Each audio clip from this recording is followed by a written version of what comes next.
श्री परमात्मने नमः।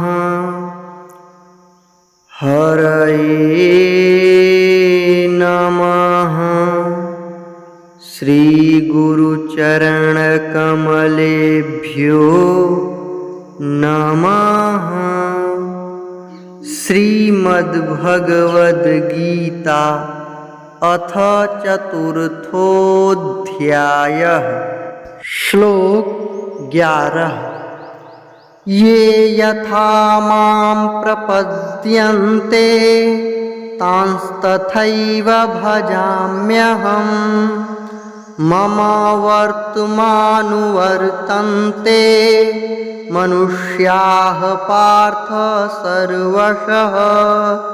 ये यथा मां प्रपद्यन्ते तांस्तथैव भजाम्यहम्। मम वर्तमानुवर्तन्ते मनुष्याः पार्थ सर्वशः। अर्थ: हे अर्जुन, जो भक्त मुझे जिस प्रकार भजते हैं मैं भी उनको उसी प्रकार भजता हूँ, क्योंकि सभी मनुष्य सब प्रकार से मेरे ही मार्ग का अनुसरण करते हैं।